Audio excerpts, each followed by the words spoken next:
Paul, it's a pleasure to welcome you. Thank you. I've had the pleasure of knowing and working with you over many years. You not only an entrepreneur, but you are a mentor, an advisor, and also a teacher now for entrepreneurs. So I think it becomes pertinent to ask you some fundamental questions so other entrepreneurs can learn from you. We always talk about some basic fundamentals for a startup. One of the things we don't focus on, and most entrepreneurs don't in the initial stages, is how to take the company to the next level when it comes to marketing, biz dev. And that is your core area. So some nuggets from you on those aspects of entrepreneurship. Sure. So I think the first thing, which I think most of the entrepreneurs are engineers, right? And we tend to underrate the value of sales and marketing. And it is borne out because there was a time product development used to take $10 to $20 million.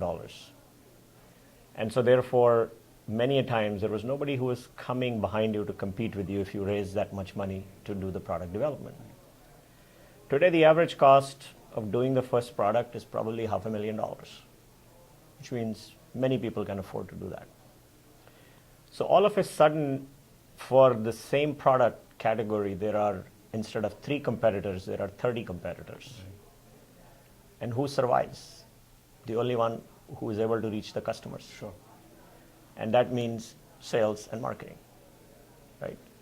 So the importance of sales and marketing, which is always underrated by most founders, is really their Achilles heel. So they need to start thinking about it before doing a company, not after having done a product. That's the first thing. So what does that mean?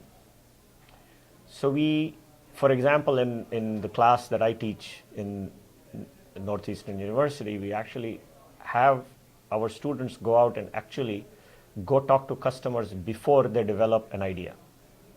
Or they have an idea, they start market research before. So rather than trying to say, I think this product is needed, and therefore I know it and I have done it, let's understand we're not all Steve Jobs, right? Everyone thinks they're Steve Jobs. There's only one Steve Jobs, right? So we don't really know what our customers want. So it behooves for us to do that research before investing our time and energy into even developing a single line of code. So that's the first thing I would say to people is, go understand the customers you're going to sell to, understand what they believe their requirements are, right? So that's one thing. Then I say there are 3 kinds of startups that I see, right? The one startup I call insurance startups, like security companies, regulation oriented, where you have to do something because there is some reason, external reason for you to exist. And those security startups are really easy for a startup to penetrate the first level, but not necessarily to grow very fast, right? FireEye, Palo Alto Networks are few of the good examples that have actually grown out and become big. But if you look in all the so-called security insurance startups, there are very few you can see who went really big, right? Because customers buy them not because they really care for it, they buy them because they're afraid. They're buying it for insurance, right? The second type of startup, which I think most of the entrepreneurs end up doing in tech business, is what I call a cost-saving startup. We help our customers save 30% time or 20% money or any one of these things, right? And those startups are kind of like what I call a drag. By that, what I mean is you're always chasing this cost-saving thing, right? Now, if I have a budget as a customer of $1 million and you save me 100% on a $100,000 product, right? So you save me $50,000. Do I care? Not really. So put yourself in your customer's shoes. Don't always think in your own silos, right? We all have this problem. We think, I saved 100% of my cost.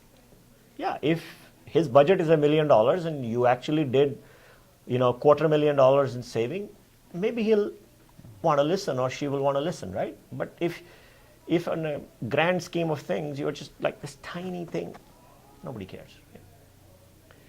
So then the question is, what is the type of startup I should build? Or how should I position my startup? You can say that as well, which is what I call the revenue generating startups. These are the startups that create new revenue for somebody, for my customers, my partners, or whoever I associate with, right? I mean, why is Uber so successful? Because it gave a lot of people new way to make money, which they didn't know existed. Same thing with Airbnb. And this is true in B2B as well. When you see the messages, I mean, I look at the websites and, I ask people that, hey, what I call a 5-second test. In a 5-second, if I look at your website, I should be able to answer 3 W's. What are those 3 W's? Who is your customer? What do you do? And why you? If you cannot answer these basic things within 5 seconds, the customer is not going to stay on your website. Right. Therefore, the rest of the website is useless. Now, this is very hard to do. Right. But I would say spend some time on it. Understand it. Because that's an understanding. Once you give that, if I am your target customer, I'm going to come and stay and then listen to the rest of your message. Don't try to load me with everything. Just answer this basic, simple question. So that's all I'll say. Absolutely. Great nuggets, great information. I want to bring the next question to the reason you are here today with me is for this amazing opportunity by the government of Andhra Pradesh. Mm-hmm. You have been in leadership roles at other conferences, so you know how we interact with governments. They become sometimes pain points, sometimes they're trying to do a good thing, but the bureaucracy somewhere comes in the middle. This is a great initiative, so I wanted your take. You've been here as a judge and looked at the startups that have been pitching. Your take on the initiative and the role of the government, especially the government of Andhra Pradesh who is doing this. So I think it's kind of a brilliant strategy to get people to create awareness, right? I consider this so-called $1 million as a marketing cost, right? This is the best way to market Vizag. So hats off to these people who've thought of that idea and are going and executing it, right? Because probably before this, people didn't even know, right? I mean, an average person doesn't know that there was a split in the states and why they should focus there, right? So I think it's a brilliant marketing strategy for sure. And I think it is working by the amount of, interest that you've seen, because I think the $1 million number really is, always gets people excited and get them involved, right? So I think that was good. Now, I heard some really interesting comments, from the people who were representing Vizag. So, how much of it becomes real, even if a portion of it becomes real, it's still better than what you get elsewhere, right? So I think that is a good effort. And so I think I commend them for it, because it,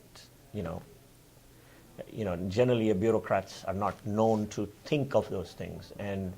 But I think Chandrababu Naidu's history has been that he has been very, kind of more forward thinking right from the beginning. And he's surrounded himself with the same type of people who are kind of helping him go through that. So I think that's why it really is happening. And so I wish them all the luck. Great, thank you. And thank you again. I think it's always wonderful to talk to you. All the young entrepreneurs here to look up to you and come to you for advice and mentoring. Thank you. Appreciate that. Thanks a lot.